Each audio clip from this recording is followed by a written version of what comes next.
Hello, and welcome to 100% Real with Ruby. Today I have Stu Graham on, and the reason that he piqued my interest is because of, I guess, his spin on mindset. And there was a thing that he put up around chop wood, carry water. And that was something that I was always told, just chop the wood, carry water, get it done. Because too many of us are focusing too much on the outcome that it stops us doing the things we need to do. Kind of like a gardener, like, yeah, okay, you need to do the short term work of taking out the weeds, watering the plants, making sure they're flourishing. But you also need to do the long term stuff like planting the apple tree seeds, planting the orange tree seeds. And those things are going to take ages to grow. But the more that you dig out those seeds and try to see, hey, are you doing anything yet? You're going to get to a point where you're just going to need to buy more seeds because now they're not going to have the opportune environment to grow, which is where environment also comes into this. But I guess I want to start this conversation off with Stu, with bringing the mindset into it in terms of resistance is not always bad. And sometimes we resist doing the things that we need to do. This can be we resist showing up to train, we resist putting in the effort.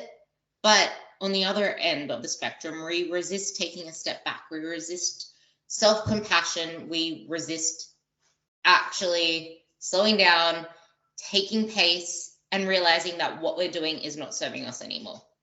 What people think they need to do to get to their goal is rarely reality, which is then when I'm not motivated, I just don't have enough discipline, I need more willpower comes into this. And that's hardly ever the case. It's just that what you think you need to do is not actually what you need to do, or it probably is, but you're looking 10 rungs up the ladder when you haven't even started climbing.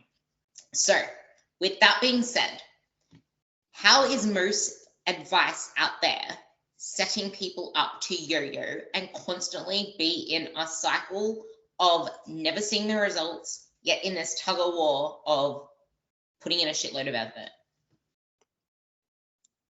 I And would love yourself with that too, obviously. I would love to be able to give you this really amazing, concise answer that'd be like, we'll go and just implement this. But I can't because, like anything, behavior change, long-term change is quite complex. I'm Stu, by the way. Pleasure to meet you all. And lovely introduction there. Really enjoyed that. Thank you. And I think that the key bit that you mentioned there was around this idea of willpower, of being motivated, of this real strong narrative that appears a lot around discipline. And it's not to say that that isn't something we may want to consider. It's just that what everyone believes to be discipline probably isn't. So when we look at trying to make some change, step away from yo-yo dieting, trying to achieve fat loss, trying to achieve muscle gain, whatever the goal is, we can convince ourselves that we aren't good enough to achieve it, and the resistance is going to appear there. And it might be like, oh, actually, I just need more motivation. When actually, that feeling of like, I am not motivated isn't a feeling, because motivation isn't a feeling. Motivation's a driver of behavior.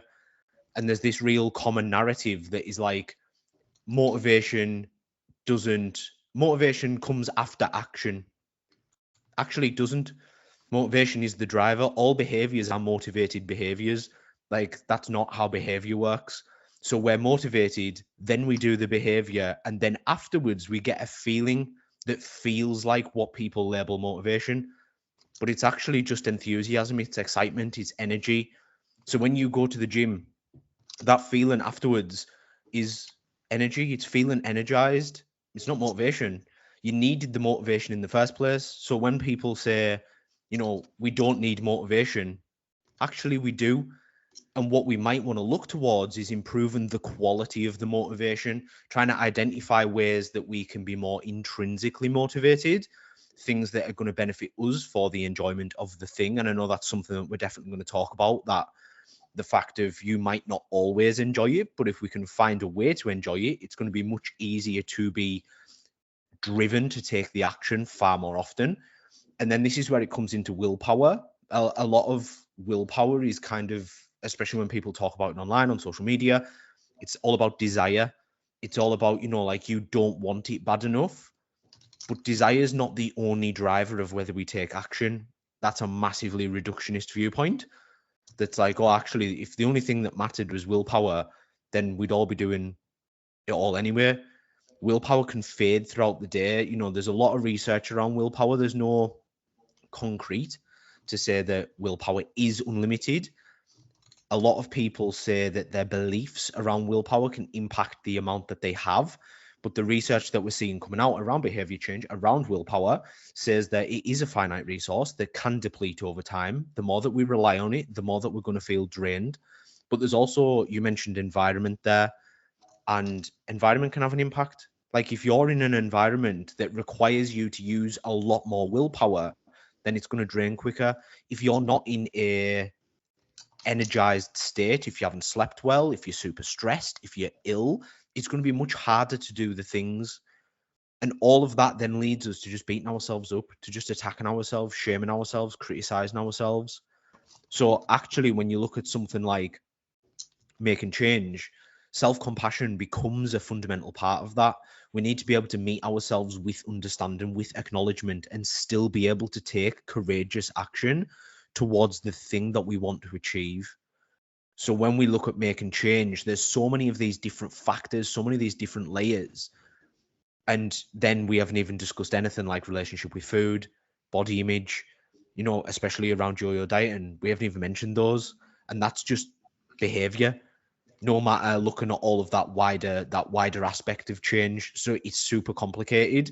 And I don't want to put people off from trying to make change, but I want them to use this as a way to say, wow, actually, the thing I am trying to do right now is hard. There's no denying that. So it means we can meet ourselves where we are. And if we do make a mistake, that's cool because we're doing a hard thing. But just the fact that you're trying, you are in the arena, as Brené would say. You are in the arena, you are trying, you are taking that step. And that in itself is that courageous action. You can't get any points on the board if you're not on the field playing the game. And I feel like too many people are waiting on the sidelines for the perfect time, or even worse, they're too busy watching the scoreboard. They're not actually playing, they're not taking the shots. And the scoreboard is the scale. The scoreboard is you taking progress photos and trying to compare them week after week, which are two of my biggest icks. Like, stop comparing your photos week to week. Stop staring at the scale. Stop waiting for the magical moment where everything is finally going to be fixed because you hit this magical number. Like, yes, it serves you to a point. And it's true. Yes, you actually do need motivation to take the action, but it's not even about that because you obviously have that motivation. That's why you're considering change. That's why you're in a place where you are having these visions, these dreams, these goals, because you're motivated to get away from where you are. You're extrinsically motivated, and that is amazing. That is called the fuel to spark the engine. But just like a fat loss phase, you don't want to let it overstay its welcome. You want it to serve its particular period of time. And same with discipline, because you need discipline to get anywhere. You're not going to get anywhere without discipline. But discipline does not thrive without the environment of self-compassion, because you're not always going to do it. You're not always going to be disciplined. You need to use that discipline, that willpower, that motivation to set you up for success, which, like Stu said, meet yourself with where you're at. And before I clicked record, Stu and I were talking about our goals, and neither of us have actual proper training goals. Like for me, I just want to get stronger. I want a beastly squat and I want a beastly RDL. All I care about is doing the things, AKA focusing on the process, focusing on what indicates or what leads to muscle growth. And what's that? Training past discomfort into, I cannot get this rep. And you look at the film and it's like an 8-second freaking grind. And I just barely got it, or I just missed it, but I still grinded for like 5, 6, 8 seconds. I'm fighting for something. That grit is what's going to get me to where I want to be. I'm focusing on the process. but I do need that driving force that's going to add some fuel to my life, which for me at the moment, I hate running, but God, I love the feeling after I run. I have resistance every single time I go for a run, but damn, I love just this is where the process comes in. I have one more lap to go. I have 6 more laps to go because on one of the days I run the same lap and it's like 6 or 7 loops to get close to my kilometers, but the other one is for actual time. And every time I look at my watch, it's like, okay, I have this long left. I just need to hit this and then this and then this. And it's like you're setting check marks along the way. It's kind of different with your physique. And this is kind of where I want you to talk about what you alluded to before. Whereas with your physique, there's never really a getting there because it is your whole life's process. And that is why it is so important to set these check marks. But those check marks, when you zoom out, it's more than just the scale. And I know you put up a photo before about how much change can you make in 6 weeks. It was the one with your hot air balloon. You can make a lot of changes in 6 weeks, but they're not going to be the ones you think you're going to make. And if you put so much pressure on yourself to make those particular changes and you don't see those changes happening, all of a sudden you're going to say the process isn't working, but you're not seeing what the seed is doing under the dirt. You won't know discipline isn't bad. It's how the tool is used. And that's the same here. There is nothing wrong with these metrics that you think will get you there, but everyone's using the tools wrong. I now I think I do. I weigh the same as I did 7 years ago. And I'm pretty sure I weigh about the same as I did in high school when I was mostly made of fat, whereas now I'm mostly made of muscle. And that's the thing, like you'll hover in around about the same when you get to a healthy body size. Obviously, there are people that have excessive body fat to lose. I'll talk on that later. But you mentioned a relationship with food. You mentioned our relationship with our bodies.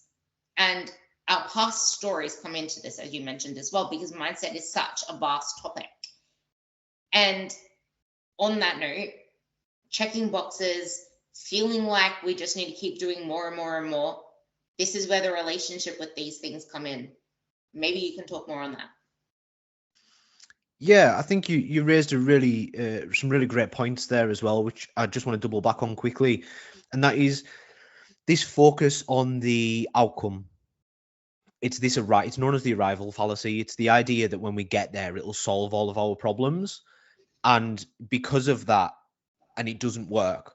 We arrive at where we think. Let's use scale weight as an example, just because it's a really easy one. You set yourself a scale weight. You get there, you don't feel how you expected to feel because it's not the scale weight that's going to give you the feeling. It's the process of everything you've just spoke about, of pushing past your comfort zone, of learning how to regulate your emotions, because effectively that's what discipline is. It's just self-regulation. It's learning to regulate your emotions. It's learning to understand your own quirks and idiosyncrasies.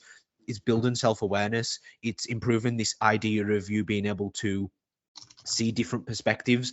All of that is what is going to give you the outcome that you think you want.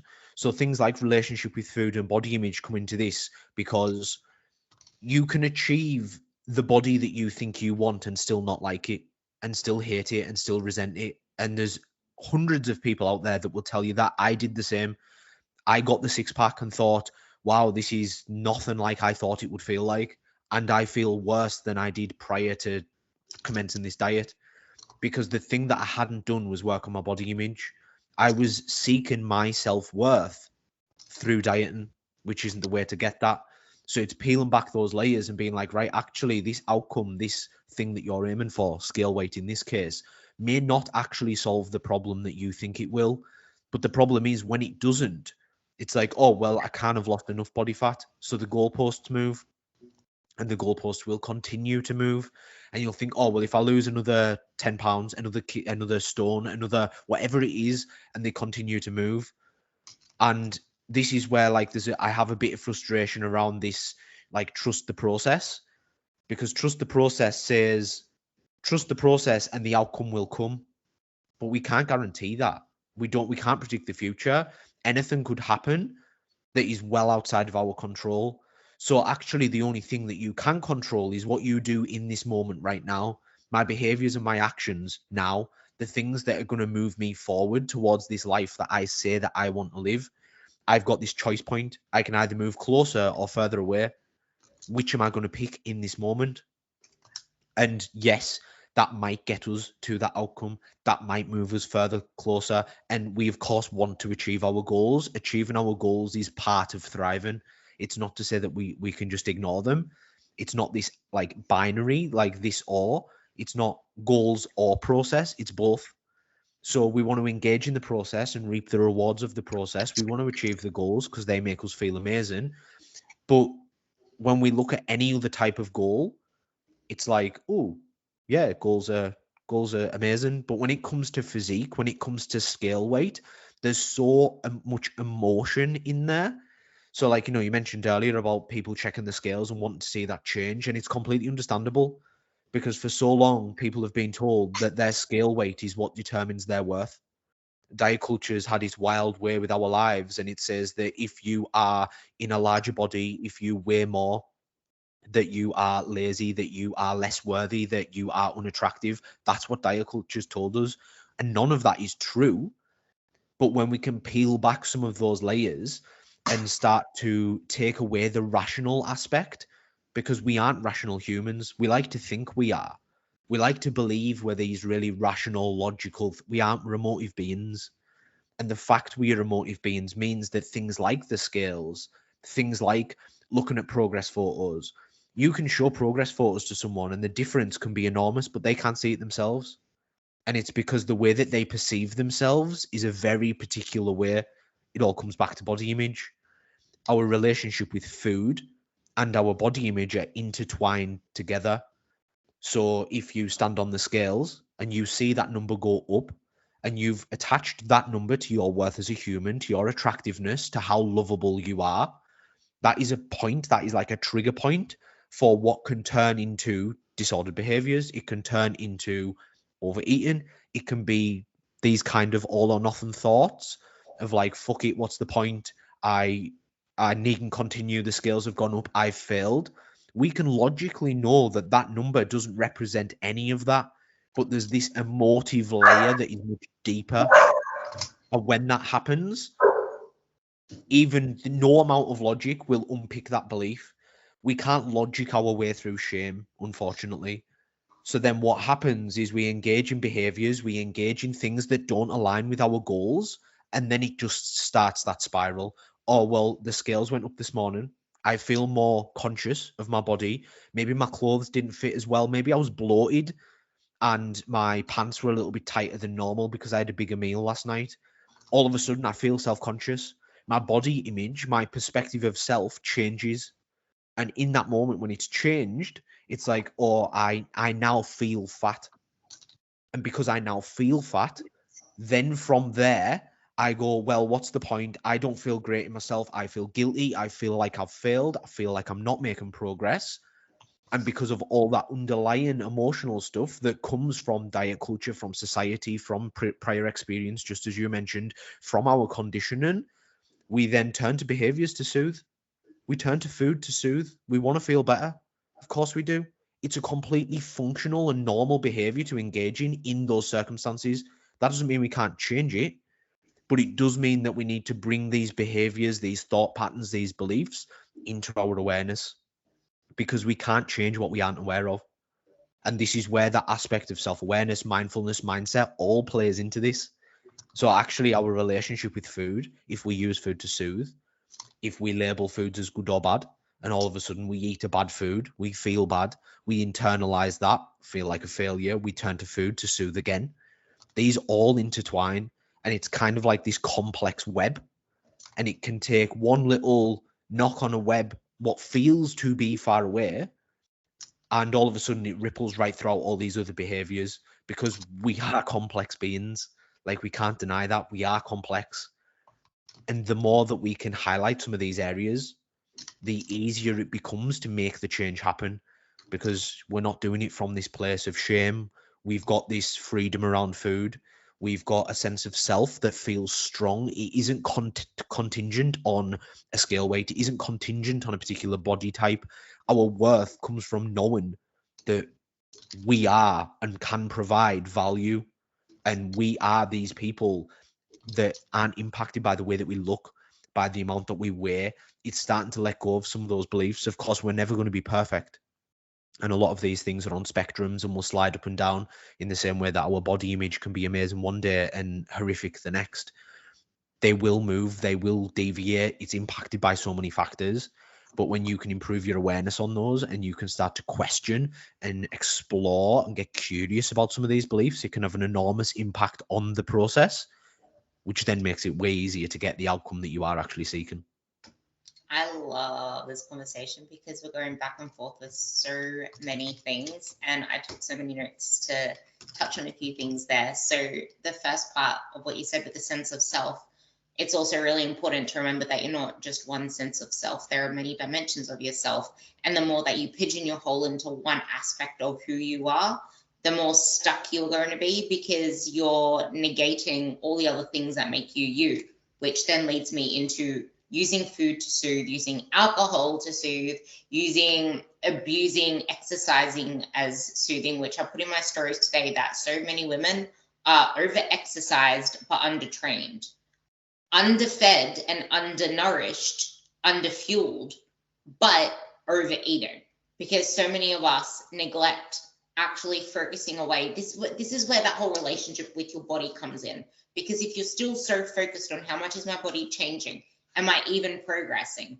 All these little yo-yos and debates that you have with yourself in that trust the process. It's hard to trust a process if you are not doing the actions. And that's why I like to say, yeah, trust the process, but you can't trust the process without aggressive action. You need to be putting in the aggressive action into the direction that you want to go, because then the process is the goal. The progress is not. The progress is a byproduct of you doing the process. Progress is not linear.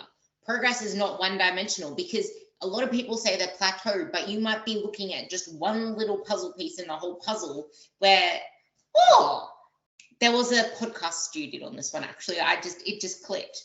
There's like a million cars on the motorway. They're all going forward.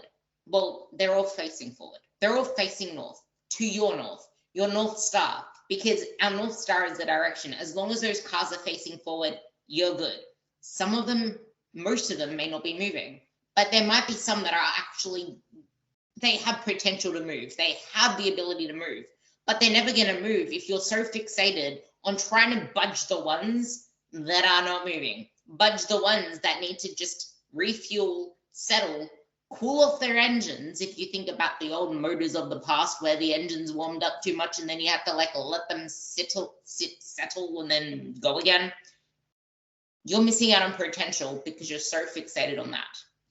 Which then comes to, we are too busy trying to make a masterpiece of our bodies when our bodies aren't the masterpiece. Our lives, the lives that we live, are the things that should be made masterpieces, because it's that which adds the context to everything that we're trying to achieve with our health and our fitness. Why are we doing this anyway? Because there is more to it than a scale weight. We're wanting to feel more confident.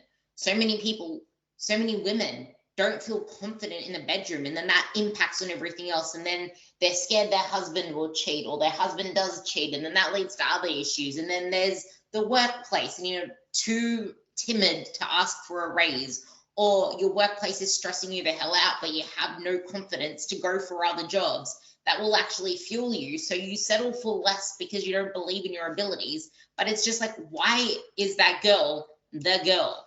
Because she does something hard more than often than not. She shows up for herself. She does what she says she's going to do. She doesn't focus on taking up less space and shrinking. She wants to make the most of her life. And this does not mean getting fat, getting all your weight back, going back to where you were before in the discomfort and letting yourself go. Because when you focus on the process of showing up as your best self, that is a whole identity change. And that is you making the lifestyle facilitate everything that you want to become. And then you mentioned the photos where you don't see the changes in yourself, and there's the visual accommodation. You see yourself so often that you visually accommodate that. It's almost like you pass through the same street all the time and you don't notice the changes that are there because it's something that's always ongoing while you're going through it. But then, for example, you don't visit this one place for years and then you visit it and it's like, holy shit, it's got a total do-over. The same with you. And then people will be asking you how you did it. Like, I have people now asking, like, they don't even ask me how I did it. They just want to know what I'm doing now, thinking that what I'm doing now is why I am the way I am now. But if I was where they are at the very start, I never thought I could be where I was now. And I had a holy shit moment the other day where I'm just like, I'm actually the girl that I've always wanted to be. Like, what the fuck? I'm doing the thing, like I'm consistent in the gym. Like, I'm pushing myself, I'm lifting this weight. Since when did this shit happen? And that can be you too. It's just, are you willing to do the hard shit? Are you willing to become more aware?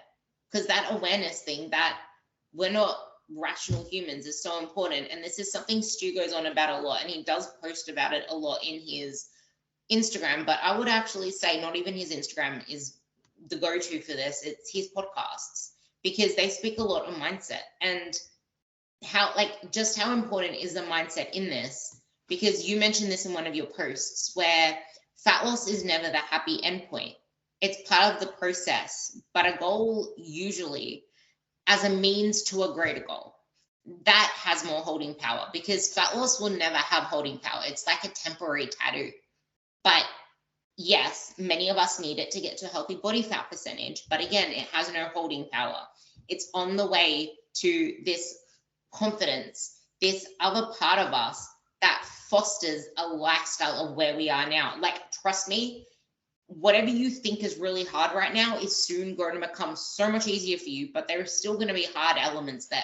So where does mindset fit into this? And I guess, picking on everything that I said, where can we then direct this for people to start moving forward and using these elements to create more realistic expectations and the right type of motivation and direction?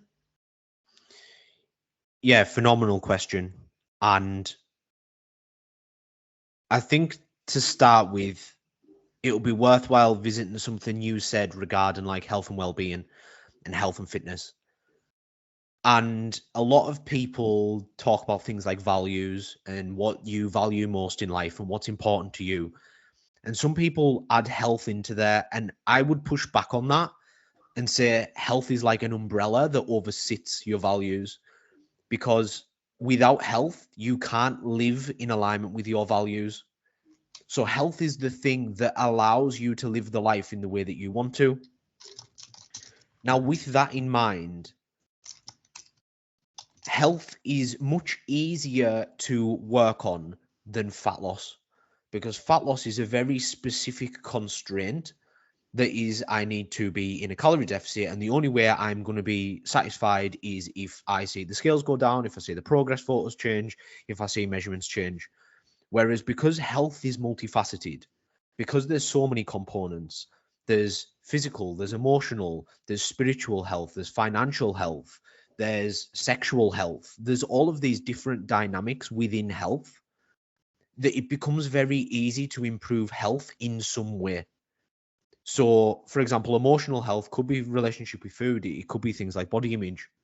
Your physical health could be getting better at resting. It could be sexual health, could be pleasure and tuning into more pleasure and allowing yourself more pleasure and joy if you really struggle with that. You know, these different aspects of health, it's so broad scoped. It means there is always something intentional you can do.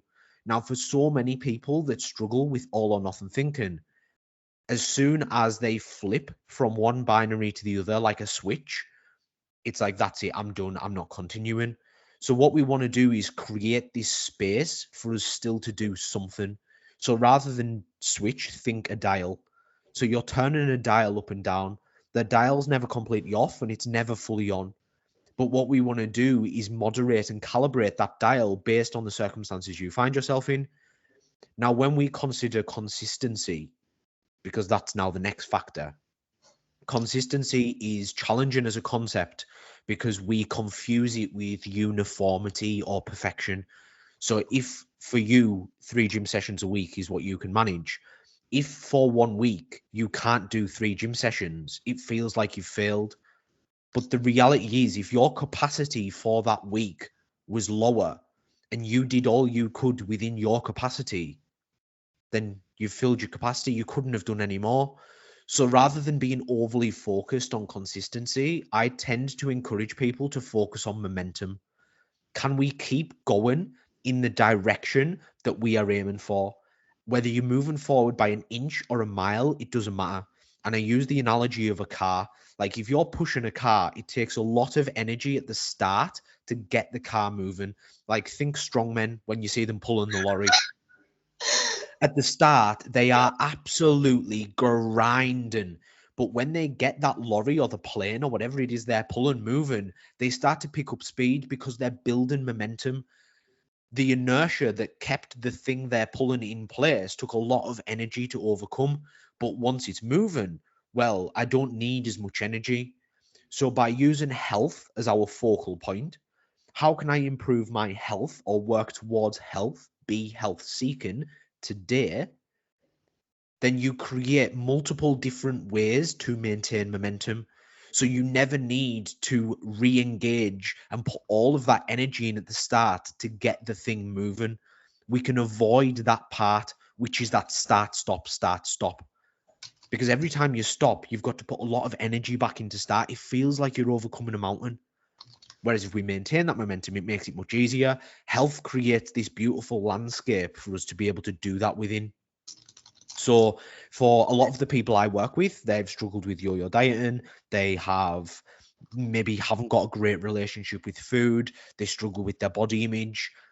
We change the focus to health and it eases all of the pressure of fat loss, of the scales, of photos, of everything like that. It eases all of that pressure because they're not there anymore.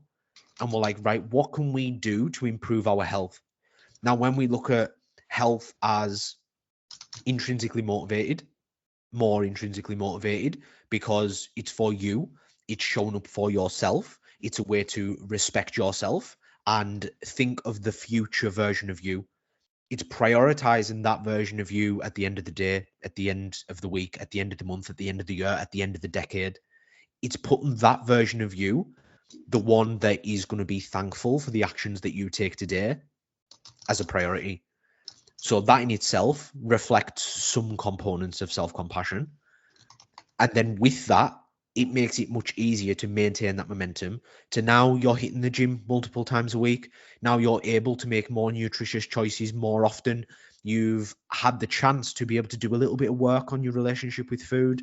You've been able to explore body image and start to detach the amount of worth that you put into your physical appearance and more what your body allows you to do, the things it allows you to achieve, the things that it does to support you when you're ill, when you're not feeling great, how it makes you feel, the love, the joy that it allows you to experience. All of these things improve the appreciation you have for your body. So yeah, you might not like how it looks right now, but you can sure as damn well respect it and treat it with kind and caring, love and energy and be like, right, yeah, I'm going to nourish it.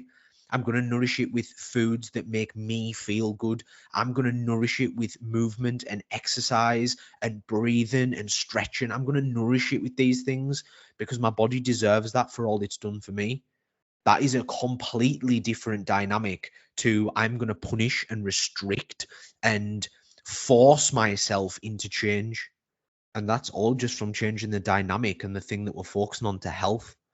And then naturally, as a part of that, like you mentioned, because you're focusing on that process of health, of improving your health, of being health seeking, all of a sudden progress starts to happen because we're not scared or restricting foods, which is then leading to overeating.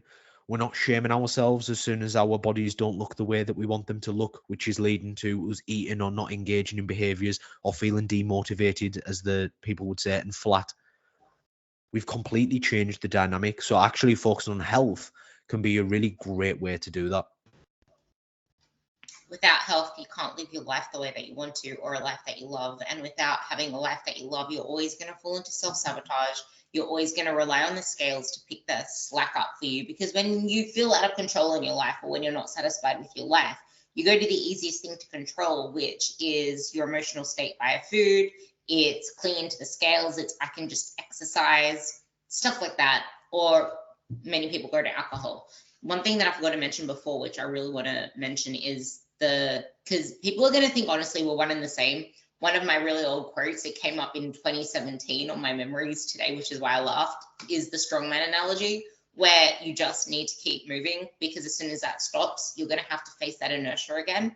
Even if you just move at a slower pace, it is keeping the wheels turning on that truck. And trucks take a long time to get started, but they also take a long time to slow down to a stop. So you buy yourself time. But you can get all the progress, make amazing changes, but never even realize how far you've come if you didn't work on the relationship with your body image and yourself and do the inner work. And if your life didn't change in the process too. That was just something that you mentioned, and I really wanted to emphasize that, because it's so true. No matter what you achieve, it's never going to be seen by you if you haven't done the inner work, if you don't slow down to see it, if you're always trying to chase new things and not just appreciate how far you've come, which is normal in the human world because we're too busy to even slow down. But where are we even going to? Like, what is the end purpose? Where are we trying to get to? Like, who are you trying to impress? You don't see yourself as you are. You see yourself as how you want others to perceive you. It's not even how others perceive you, it's how you want to be perceived. I don't know whether you read the book, The Scarcity Brain by Michael Esther, but I highly recommend you read it. It's actually really freaking good, because it spoke about the ego in that sense as well, in that everything we do is based off how, like, our status in society, and a lot of psychologists never wanted to appreciate the ego as part of it, appreciate wanting to be liked by other people, our social status. But a lot of the things we do is so we can get perceived in a certain way, so that we have a social ranking on Instagram and Facebook these days with getting the likes. And it's a 2023 book, so it did mention that's how people are on Instagram these days. And if you look at the politicians are becoming increasingly crude, because that's what's getting the likes and the engagement. So that's what's feeding their drive to keep doing the same things. But back to this conversation, because it's pretty much the same thing anyway, but actually it is the same thing, because then this is where people get trapped into the yo-yo cycle, staying in the diet far past its due date, and then self-sabotaging, gaining more fat, losing metabolism with the fact they've lost muscle, and the fact that they're chronically underfed but overeating, because they just got all of this, like, congratulations on losing weight, but now they're tied to that. What if I stop doing what I'm doing now? I'm going to get it back. I'm going to stop getting the attention that I'm getting now. I'm going to stop feeling as good within myself. I'm going to stop this social status. People are going to ask me what happened to me. Did I let myself go? I'm going to get all the fat back. I'm going to lose my progress. And then it's just this big catastrophe in your head. And I guess you kind of got my crescendo there. But unrealistic expectations, because yes, health seeking, but people seem to think that and body change are two different things. And they seem to think that I'm not human and I'm not on the same path as them, and same as you. It's like, do I not look like someone that wants to improve my physique? Because I do, but it's just like, I'm not chasing physique. It's a byproduct of my actions. It's a byproduct of my identity and how I choose to live my life, which sometimes those choices are really freaking hard, but the more that you try to take on, the harder it's going to be. Meet yourself where you're at, scale things back. And I have had a couple of clients say to me, but what's the whole point if I'm not really making the changes? And I'm like, that's because you're putting too much pressure on yourself to make such big changes, thinking that you need to make these big moves to make any progress. And so let's just focus on the one thing. What is one thing right now that we can improve on, and just keep focusing on for a month, for 2 months if we have to? Because once we nail that, then we can nail the next thing. Oh, but then it's not going to be worth all the effort. And it's like, well, you not taking action on this one thing is going to keep you exactly where you are now, but worse, because bad habits compound just as much as good habits compound. Back to what I was saying before, because I really want you to focus on this one. They aren't two different things. It's health and physique. A healthy body is a responsive body. But health seeking, yes. I personally love to focus on performance more than anything because health drives performance. Performance feels good. Performance is something that gives you energy back because you're chasing something that builds you up. You won't have performance if you're underfed.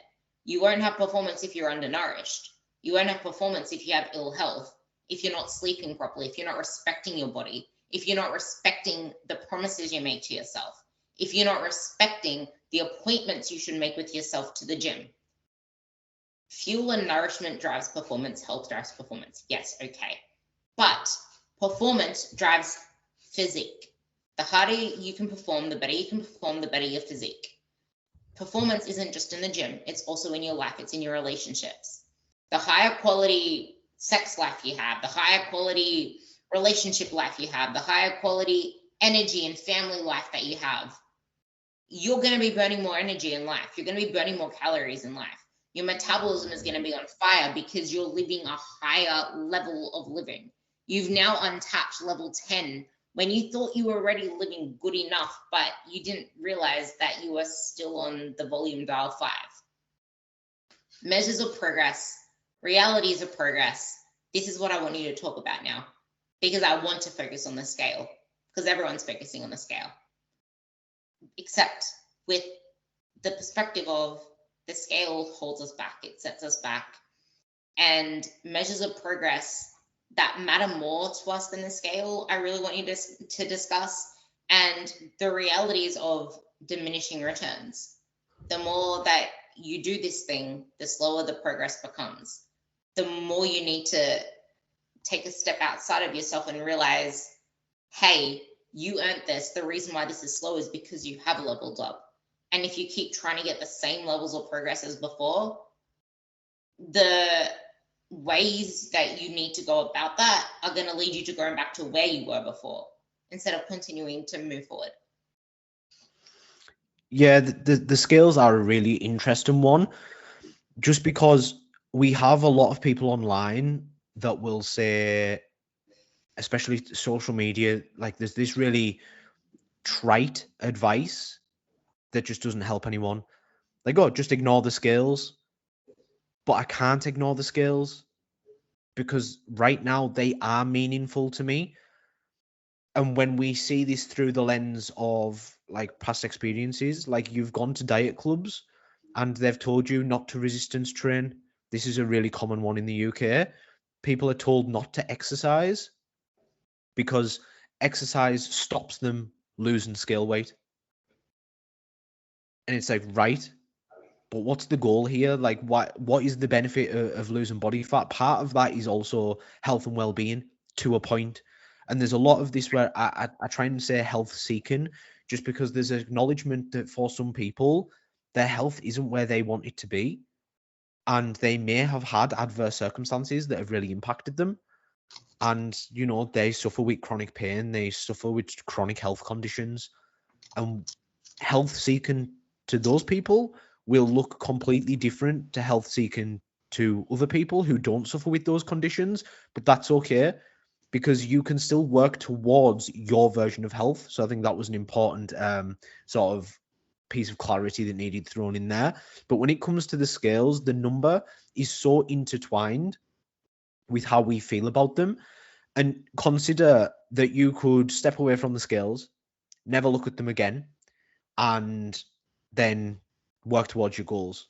The only problem is if you haven't looked at your relationship with the scales and what that number means to you and why it impacts you in the way that it does, then actually, if there's ever a circumstance that comes up where you do need to be weighed, it can start the spiral. And right now, we have a real problem with weight stigma and medical professionals weighing people for completely unrelated medical conditions. Someone goes in with, I've got a cold. Well, we'll weigh you. Oh, you should lose some body fat. Well, actually, this problem that I'm suffering with right now has got nothing to do with that. So in those moments, you can see how it'd be easy to stand on the scales, to be judged, to be shamed for your weight, and then that to start the spiral again, which again could start the yo-yo. So we need to be really aware that the connection and the emotive connection to the scales is understandable. It is completely understandable for everything that we've been exposed to. However, we do want to take action. Just because you've listened to this now, you have the awareness that there are multiple layers to the skills. So at this point, it is your responsibility to do something different because you have that awareness. You can't take responsibility for things that you aren't aware of. But in this circumstance, you've highlighted this. So it's about starting to explore and get curious about your relationship with the scales. Because until you do that, they're going to continue to trip you up. Yeah, we can avoid them long term, but it's like saying just don't buy the food. I just don't think that's a long term solution. It's a short term one. Like, oh, don't have biscuits in the house. Well, yeah, but the next time you encounter biscuits, you're going to eat them. That's not a long term solution. The long term solution is improving your relationship with food to the point where you can have biscuits in the house and eat them intentionally in the way that you want based on how you feel at that time. So then that way, like, oh, I can go to the cupboard, I can get 2 biscuits, I can put the rest of the pack back, and then I can continue with my life. That is improving your relationship with food. Just cutting the biscuits out isn't going to solve that problem. In the same way with the scales, I think we need to look at our relationship with the scales, which is obviously complex. It's enormously complex. And this is where a lot of our expectations come. People have started on a fat loss journey. They've lost a large amount of scale weight in a very short period of time by taking crash diets, by taking an unsustainable approach. And then it completely distorts what we think should happen. But our expectations are just predictions. We need them. They serve us in many different dimensions of our life. But when it comes to the expectations of progress, they can hold us back. Because if our expectations are too high, if they're too far removed from reality, we can start to feel frustration, anger, resentment, fear. We can start to have these really uncomfortable emotions that arise. And notice I say uncomfortable, not good or bad, because emotions aren't good or bad, but literally uncomfortable emotions that then make us feel as though, oh, I'm not making enough progress. That immediately means I'm a failure. And again, the yo-yo begins, the spiral begins. We go from doing it all to doing nothing and coming crashing down, crashing and burning, and then engaging in behaviors that maybe don't serve or align with our goals. So checking in on those expectations and being like, can we bring these expectations more in alignment with reality?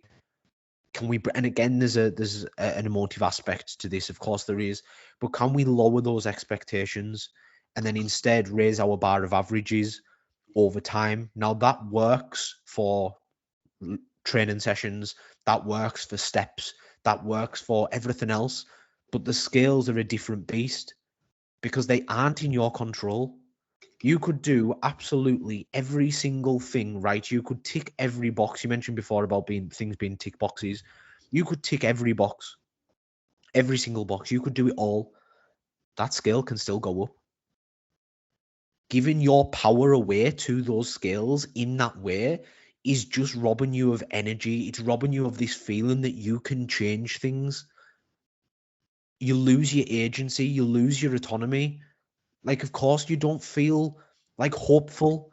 You feel helpless because the scales are taking that away from you because you're giving it all to the scales. You're basing how you feel that day on whether that scale moves or not.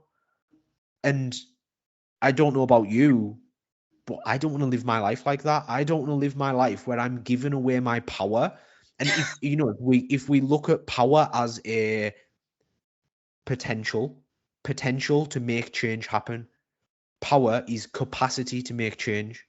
The more power we have, the more capacity we have to make change happen. So the more that we can reclaim, whether that's through the scales and reclaiming it from the scales, whether that's reclaiming it from food and empowering ourselves to make decisions that matter to us, that are aligned with our goals, that don't feel restricted, but giving ourselves that autonomy to say, I can have the chocolate. I'm allowed because I'm an adult and I can make my own decisions. I can have that, but I'm going to choose not to because right now I'm working towards this goal. Or right now, that's not going to serve me. That's not going to soothe me in the way that I think it will. And there's probably going to be a time where it will. because we can use food to soothe. We don't need to eliminate emotional eating, minimize it, sure. But if we can be intentional when we emotionally eat, that's much more aligned with complete health and well-being. Can we reclaim some of this power? And the scales are one. So when we look at progress and expectations of progress and like, oh, I'm going to lose 20 pounds in the next 6 weeks, you can't control that outcome. You've got no control over that. Let's focus on the things that we can control. And it's like, there's an analogy that I often use. And it's like, when you look at your finger, if you stare really hard at your finger, everything else becomes blurry in the background. Well, that's like the scales. When you stare at the scales and you're only focused on the scales, you miss everything else that's going on in your life. You miss all the wins, all the increased energy, the increased libido. You miss the improved sleep, the fact that you feel better on a day-to-day basis. You've got more focus at work. You've got more concentration. You've got more energy. You're able to show up differently in your life. You're able to act in alignment with the things that are most meaningful to you. You can play with your kids in the park. You can play football with them. You can take the dog on longer walks. You can go on holiday and travel and do all the things that you want to do. You miss all of that because you're looking at a number, you're hyper focused. Whereas if we're able to just keep our finger in the foreground and focus on everything else, our finger goes blurry. It's much less important to us. It's not in that focal perspective. So sometimes we do just need to zoom out and try and see that bigger picture. That's when you become an empty shell, just chasing things. Like, you've totally lost the context, you've lost the meaning, you've lost why you've actually started the whole thing. And awareness, people don't realize that just becoming more aware, even if you do the same sabotaging habit again, stopping yourself and being more aware of it, and every single time increasing that awareness, increasing the context of that awareness, that is a win. Like, if you keep sabotaging yourself for still doing the thing, you're just going to suffer twice, suffer 3 times, and keep repeating it, versus how can I use this to improve? And this is the same with when you overeat or sabotage on the weekends. People saying, oh, just start over on Monday, it's fine. I don't like that, because that doesn't move you forward either. You need to figure out why it happened in the first place and figure out ways that you might want to change that next time. You could approach it differently next time, because then you have, then it is okay to say, I'm going to just clean slate fresh for Monday, because you're still reflecting on what happened, and it's not going to just repeat itself in the same way again, because now you're going in with better tools, better awareness, better knowledge. And with my girls, I take the scale away for at least 6 months, and sometimes it ends up being that the scale never comes back again, because they start making progress they've never made before, because the scale isn't part of the picture. The scale doesn't lead to self-sabotage, because I personally hate the scale for most people, especially when it's dictated their lives for how many months and years, and it got them to where they are now. Is it really serving you anymore? I say not. Get rid of it. It's uncomfortable. That's the resistance you need to face. But instead of focusing on scale going down equals points, focus on me doing habit equals points, me doing process equals points, me becoming aware points, me process points, progress points, action points, awareness points, mindset points. Those points add up, and you're completely in control of those as well. And it's not about hitting bullseye on the target. It's about being in the game to take the shot, and the scale takes you away from that more often than not, especially because of the way that we've been brought up and conditioned with it. And it's kind of the same with emotional eating and trigger foods. Get it out of the house for a few months and then bring it back in. Like, it's not forever, but sometimes we need to give ourselves that little period of time to just it's the same with alcohol. It's like, it's not always about getting rid of it forever, but sometimes those 30 days of dry gets you to face your relationship with the alcohol to start with. Why was it there? Filling a void. Is there something else that can fill that void instead? Because a lot of the time, I had a girl that came to me ages ago, and she could not have peanut butter around. So we got it out of the house completely, and her kids locked it up. Now it's sitting on her bench. She doesn't even want to have the peanut butter. She has it maybe 3 times a week.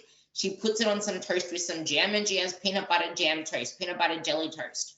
It doesn't faze her anymore. She doesn't even feel a need to have it, because before it was just a compulsion, a habit. And then after taking it out for a few months and realizing that, hey, she was underfed, she was underfueled, she was trying to do intermittent fasting, she was exercising too much, under training, not getting results. Her body was inflamed, quote unquote, because of all of the stress that she was putting on it. Take that away, give someone enough food, and then these random pedestal foods don't become something that you just want to jump on anymore. And it's like, why is there this purpose to let a scale dictate our day? Like, is it really something like, is it just become so common that it's now normalized? And there is this quote where it's just like, you question everything except that which you completely believe to be true. But it's like something has become so common, so often used as a tool, that we never actually question, why is it that we do this anyway? What is a better way of actioning ourselves to where we want to be? And that is like a pressure. That is like a outcome metric versus how can we measure our actions within this phase of time that can get us there. And it's almost like the doctor wants these particular results for health. Why not get you to do a comprehensive blood test? Oh, because they cost so much more than a friggin' scale, which does not even show you your health. The BMI doesn't show you your health. It does show you maybe if you're sedentary in the general public and you're overweight, blah, blah, blah. But I prefer a waist to hip ratio, which I'm sure you prefer as well. And blood metrics. Are you active? Are you doing the exercise moments? Are you within a healthy body range just by knowing where that healthy body range is? Because if you're doing the habit steps now, you may not physically show health, but it will come, because it takes time for those progress, those action steps, I should say process, those process steps, those action steps to become your current reality. Shit takes time. Just because you're doing the right things doesn't entitle you to results, because those results take time. It takes effort. It takes realistic expectations. And I guess the last thing that I want to close this on is how cognitive distortions lead to self-sabotage, and then tie a bow on it. Cognitive distortions are a big one. There are a lot of them. And the main one that I believe people encounter is all or nothing thinking, especially around dieting. But there are others like catastrophizing and, only being able to see the negative. Cognitive distortions effectively they distort the way that we see reality. And they often come from a variety of places, but a lot of us have them. They're built into us. They serve to function at some time. And this is kind of the same with self-sabotage. I don't use the term because I don't believe we're sabotaging. It's in that moment that behavior is functional. It serves a purpose. It's doing something. Whatever that is, it is doing something. We're not actively seeking to harm ourselves. Because if you look at something like, let's say, internal family systems as a therapeutic dynamic, and some of the work in there, the most extreme example that they present is that something like harming yourself is this behavior that is based on, there is nothing else that I can possibly do at this time to get rid of these emotions. So it comes from this well-intentioned place, and it's like a last resort. So even in those circumstances, it's not self-sabotaging, it's self-soothing. We're soothing ourselves away from the discomfort, away from the shame, away from the pain that we're experiencing. So when we now look at emotional eating, alcohol, drugs, porn, whatever it is, they're all self-soothing. In some way, we are trying to make ourselves feel better, whether that is to feel something, because up until this point in our day, we've been so frozen and unresponsive and just flat that we want to feel something, or whether it's to get rid of the discomfort, to get rid of the stress of the day. Alcohol and stress come one in the same. A lot of people drink at the end of the day because they've been stressed all day, and it's like, oh, I'm just going to get the stress away. Well, actually, we want to acknowledge that behavior right now is serving you. So in the same way you mentioned about the peanut butter, eating the peanut butter of an evening is serving you right now. How is it serving you? What function is it playing? Well, actually, after a super stressful day, the kids have been running around. They've all been knobheads. They've absolutely pissed us off. I'm at the absolute end of my tether. Yeah, great. That we've identified what that behavior is serving. So now imagine that you're on a set of monkey bars. You can't let go of the monkey bar that you've got a hold of until you've got a firm hold of the next one. Because if you do, you fall, which is where this all or nothing thinking comes in. So when you let go of that monkey bar, you crash. So what we want to do is create a toolbox of strategies for when these moments happen, whether that's you being impacted by a cognitive distortion, such as all or nothing thinking or catastrophizing, or a self-soothing behavior, something that is helping you in that moment. What else can we do at this time? What else would give you the same sensations, the same feelings that behavior does now currently give you? So, for example, with alcohol, it could be I want to de-stress, right? Can we insert a breathwork practice? Can we go for a little walk? Can we do some just some body shaking, just something that relieves you of a little bit of that stress. Maybe a workout, if you don't currently train, would fit that bill. Maybe that would be something. But we want to diversify our toolbox.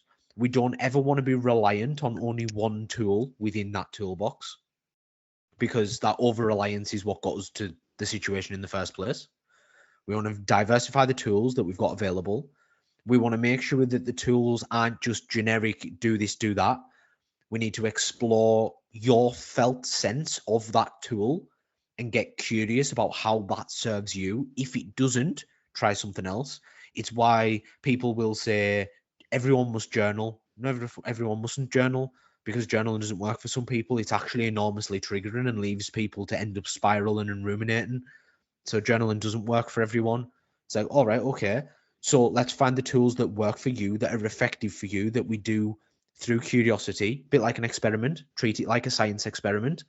We have a theory. Journaling may help with my emotional eating. Right. Let's test it out. Does it do that? How do you feel before? How do you feel after? Oh, well, actually, I do. I feel better. Amazing. So we can look at those results and be like, oh, you do feel better. Right. Now let's try this. Does that help more?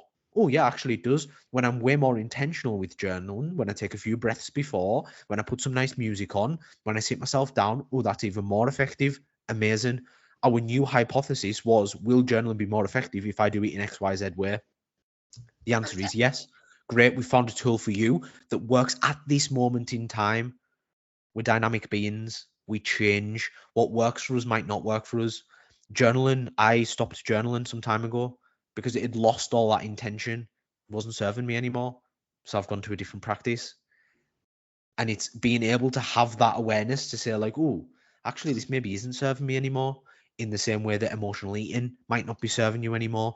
Oh, it's not serving me right now. Let's identify a new monkey bar for you to get a hold on. You can get a firm hold on it before we need to let go of that old one, because that old one feels safe. It feels comfortable. It's why you always go back to it, because it's known, it's certain. I know that when I eat food, I will feel better. Right now, journaling doesn't feel like that because you've never experienced that. So let's keep a hold of that previous monkey bar. Let's grab onto our new one. Let's build a nice range of tools, and then eventually you can let go of it. And if you do need to go back, you can. You've always got that option. Always got that option. But that's why I think, to wrap it up, as you said, this is where a lot of the health and fitness space gets a lot of this wrong, in my opinion. And that is, we're so intent on this trite, concise, elimination of XYZ. Get rid of this, do this, don't have this, avoid this.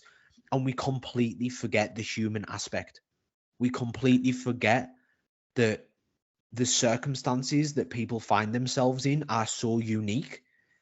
And when we look at what coaching actually is, coaching's meeting somewhere where they are, with no judgment, with no morality, creating a safe space to help that person explore their experience, identify the barriers that they face in their particular life, and help them strategize ways to navigate that. That doesn't necessarily look like, because it's it's very easy to be like, do this, but it might not work. And people face obstacles in their life, whether they're aware of those or not. Our job as coaches, our job as the space, is to help people identify those obstacles and come up with strategies, tools, techniques that work for them to navigate them.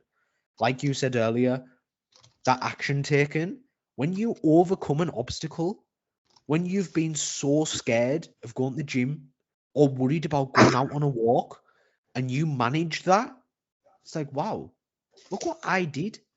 Look at that. Look at that win. Look at that piece of evidence to say I can do really hard things. Look at the type of person I'm becoming.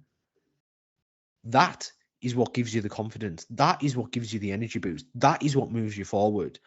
It's conquering those little obstacles. And I say little obstacles, but just obstacles. Because what I perceive to be a little obstacle will look completely different to anyone else's obstacle. And this is why this idea of like diminishing ourselves compared to others, like a situation for me could feel like the most overwhelming situation in the world. For someone else, it could be like, why are you stressed over that? That's nothing. But this is my own experience. We're all living our own lives with our own prior histories, with our own unique perspective of the world. Navigating those obstacles and overcoming them and proving to yourself that you can do it and building resilience is what's ultimately going to serve you, no matter what your goal is. And Resilience. I think that is it. Yeah, I think that's a beautiful way to end that one for sure. Yeah, that part. Resilience is actually the real flex. That's what I just said there, because I love that word, because it doesn't matter how optimal anything is without resilience. Resilience is kind of like the maintenance thing. And you know how you mentioned the monkey bar with like clinging back to the old one and going back to safety and comfort, and that, you know, that's like people with fat loss, because fat loss is comfortable to you. It's what you're used to. It's what you've been trying to do for ages. Trying to change this dieter's mentality is uncomfortable. It's hard. So you're always going to revert back to what you know, back to what's comfort. And this is why when you mention tools, most of you don't have these tools. Most of you need to get a coach. Like, honestly, you can save yourself so much money, so much stress, so much time, so much worry, so much anxiety, create so much more life, so many more memories, so many more photographs, so much more context and vitality in your life by having a coach look after all the rest. Because the more stress that you put into your food, your training, your everything, the more that your gut is gonna wreak havoc. Because when you're stressed out about everything you want to eat, you're not going to digest things properly because you're too busy running off adrenaline. Something that I've realized with a lot of girls is when they're so stressed out about what they should or shouldn't do, their guts don't even just settle down because their bodies aren't even settled down. And then what is an outpact? What is the impact of that? Your digestion, how you feel within your skin. And then you're going to lead that to I feel fat. And then your clothes are going to feel fat on you because you don't feel in control of your body, which is when those feelings come in. So they're tools you may not have, but they're tools that you can learn how to use. They're tools that you can add to your toolbox by getting a coach. And then you might realize that you love the coach just taking care of that toolbox for you. And then you just hammering away, chopping the wood, carrying the water, and letting them just give you the water, give you the trees, tell you where to go in the forest to chop the wood, carry the water. You're still the one that needs to do the work.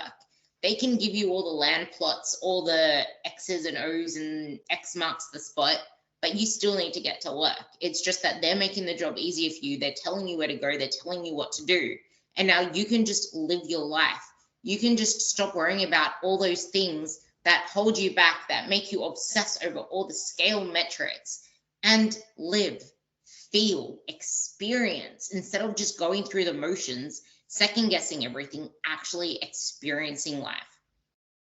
One last thing you mentioned that I want to tie your part off with before we end this is, okay, context. A tool may be good, bad, but it could be really bad, but it might be really good in other contexts. That's the thing. It's just like journaling, where you mentioned it served you at a point, and now you went to another modality, but the purpose is still the same. It's almost like if I'm unable to get in X, what is it that I was actually doing X for, and what can I do instead to get the same meaning out of it, the same purpose? If you can't go to the gym one day, what is the actual purpose of that? Movement. Okay, cool. It's not going to get the same results, but the thing is, it's what you do the majority of the time, and you're still upholding your end of the bargain of, I got in some movement today. It's not all or nothing. I'm not going to catastrophize over it. I went for a 30-minute walk. I did movement. Whereas so many people, like, I failed, I screwed up, I didn't do my exercise sessions.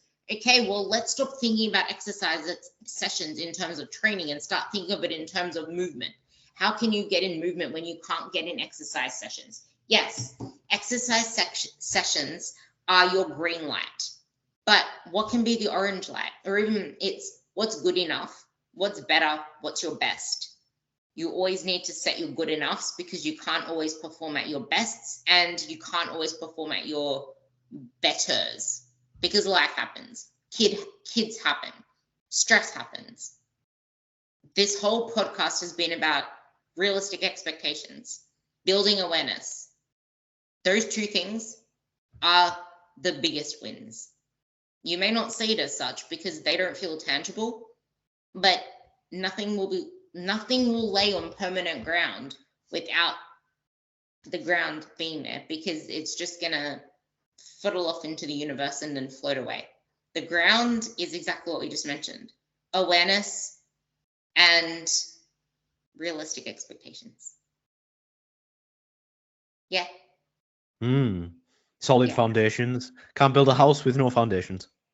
Exactly that. So with that, what is the name of your podcast, and where can people find you? People can find me on Instagram. stu.graham.s25 is my handle, I believe they call it these days. That's Instagram. Go there, and that's got links to everything else. And the podcast is called the Seeking Insights Podcast. It's just got my big face on the front. Honestly, I'll get you to link me that podcast on, can you find that podcast on the cars on the highway and send me the link? I want to link that in the show notes. It was a really good podcast. Listen to it, save it into your playlist. If you're listening to this on whatever platform, just save it into your playlist or copy paste it into your notes and come back to it later, because you'll hear that it's a lot of what Ruby says, and it's a different perspective on the way that I say it, but it's amazing. So with that, thank you so much for coming on, and I hope you guys got a lot out of this, and take some notes for what does progress mean to you? What does confidence mean to you? And get clear on what is actually holding you back.